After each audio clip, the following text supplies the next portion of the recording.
The wind howled. It carried a whisper, cold and forlorn, a whisper of winter's wrath, of icy vengeance. It spoke of Yuki Onna. She was winter's fury given form, a spirit of the snow, beautiful and deadly, her skin pale as the moon, her eyes piercing shards of ice.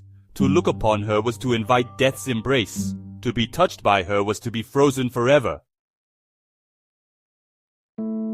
Twilight painted the mountain pass in hues of grey and purple.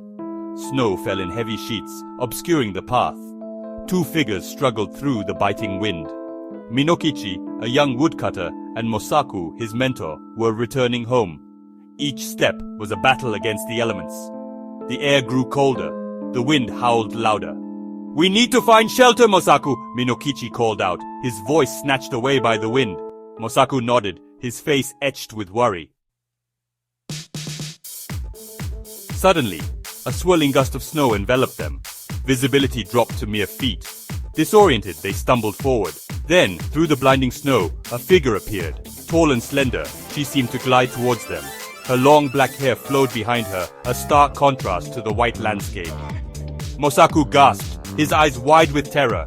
He recognized the ethereal beauty, the icy aura. "Yuki Onna," he whispered, his voice barely audible above the wind.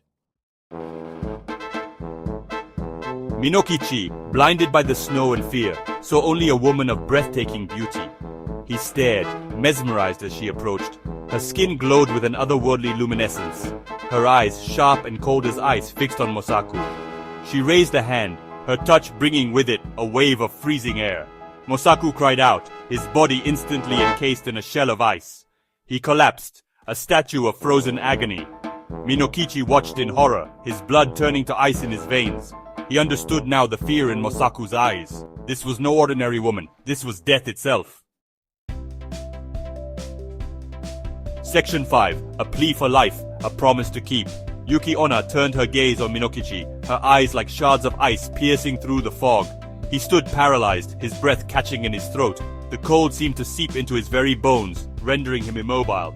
Her beauty was terrifying, her presence chilling him to the bone.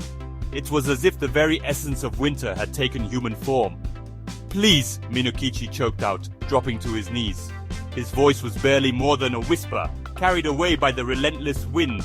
"Spare me! I beg you!" His words were desperate, filled with a raw primal fear. He could barely speak, his words lost in the howling wind and his own terror. The forest seemed to close in around him, the trees like silent, indifferent witnesses to his plight. Yuki Onna studied him, her face an emotionless mask. Her eyes, however, held a glint of something ancient and unfathomable. A long moment passed, filled only with the sound of the wind and the beating of Minokichi's heart. Each second felt like an eternity, the tension almost unbearable. "You are young," she finally spoke, her voice like tinkling ice. "I will spare you." Her words were both a relief and a new source of dread. "But tell no one of what you saw here." Her tone was stern, leaving no room for doubt or disobedience. "If you speak of me, I will find you."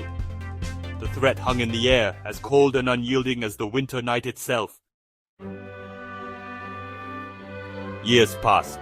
Minokichi grew older, the memory of that night a chilling shadow in his mind. He kept his promise to Yuki Onna, never speaking of the horrifying encounter. He married, had children. Life went on, but the fear remained. The image of Mosaku, frozen in his death throes, haunted his dreams. The icy beauty of Yuki Onna sent shivers down his spine. One particularly harsh winter night, as the wind howled outside, Minokichi sat by the fire with his wife. He told her stories of his youth, of his days as a woodcutter in the mountains. Suddenly there was a knock at the door. A young woman stood on their doorstep. She was breathtakingly beautiful, with long black hair and skin as white as snow. "I have lost my way in the storm," she said, her voice like the chime of ice crystals. "May I seek shelter for the night?" Minokichi's blood ran cold. He recognized the voice, the icy beauty. It was Yuki Onna. His promise, forgotten for a moment, now hung heavy in the air. She stepped into the warmth of the house, her eyes fixed on Minokichi. The air was thick with tension, and the flickering light from the hearth cast eerie shadows on the walls. Minokichi's heart pounded in his chest as he tried to mask his fear. He knew this woman, though he wished he didn't. His wife, oblivious to his fear, offered the woman food and a place by the fire. She smiled warmly, unaware of the storm brewing within her husband. The stranger accepted the offer with a nod, her eyes never leaving Minokichi. The fire crackled, filling the silence with its comforting sound, but it did little to ease Minokichi's growing unease. As the night wore on, Minokichi felt a growing sense of dread. He couldn't shake the feeling that something terrible was about to happen. His mind raced with memories of that fateful night in the forest, the night he encountered Yuki Onna. He had promised never to speak of it, but now, with her here, he feared the worst. He watched as the stranger spoke to his wife, her voice like the whisper of the wind.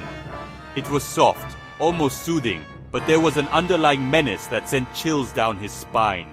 She spoke of distant lands and ancient tales, her words weaving a spell that captivated his wife.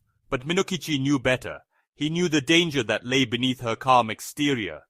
He saw the way she looked at him, her eyes cold and knowing. It was as if she could see into his very soul, uncovering his deepest fears and secrets. Her gaze was relentless, and Minokichi felt as though he were being slowly suffocated by her presence.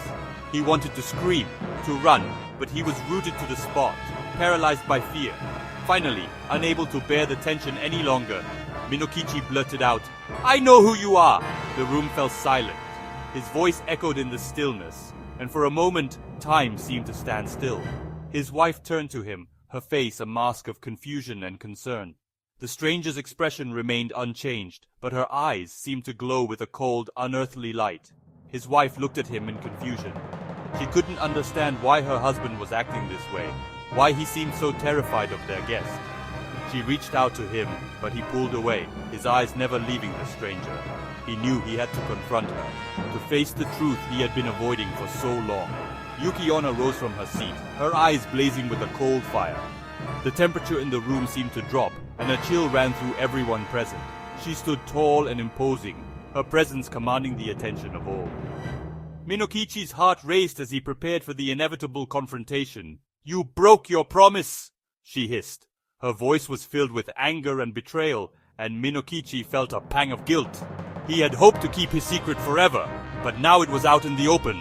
The room was filled with a tense silence as everyone waited to see what would happen next.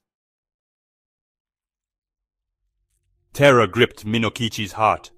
The forest was eerily silent, the kind of silence that makes your skin crawl. Every shadow seemed to move, every rustle of leaves felt like a whisper of doom. He could feel the cold seeping into his bones, a cold that was not just from the weather, but from the fear that had taken hold of him. He knew what was coming.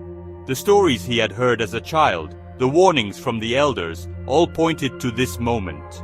He had always thought they were just tales to scare children, but now he knew better. The dread was real, and it was closing in on him. He looked at his wife, his eyes filled with regret. She had trusted him, believed in him, and now he had brought this upon them. The weight of his broken promise hung heavy in the air, a palpable tension that neither of them could escape. "Please," he begged. But the words were useless. His voice cracked with desperation, but he knew deep down that there was no escaping the fate that awaited them. The air grew colder, and he could see his breath forming clouds in the dim light. Yuki Onna raised her hand, her touch sending a wave of icy air through the room. Her eyes glowed with an otherworldly light, and the temperature dropped even further. It was as if the very essence of winter had entered their home, bringing with it a sense of inevitable doom. Minokichi closed his eyes, bracing himself for death's embrace. But death never came. Instead, there was a moment of stillness, a pause in the chaos that made him dare to hope. He could feel the cold air around him, but he was still alive. He opened his eyes to find the room empty. The silence was deafening, and the absence of Yuki Onna was both a relief and a new source of fear. What had happened? Why was he still alive? The questions swirled in his mind, but there were no answers to be found. The fire had died down, leaving only smoldering embers. Yuki Onna was gone. The room felt colder than ever, and the shadows seemed to stretch longer, as if reaching out to him. He shivered, not just from the cold, but from the realization that he was truly alone.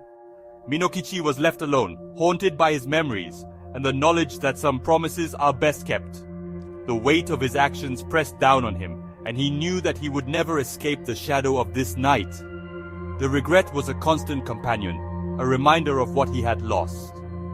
The wind howled outside, carrying with it the chilling whisper of Yuki Onna, forever a chilling reminder of his broken promise. The sound was a constant reminder of the price he had paid, and it echoed in his mind, a haunting melody that would never fade.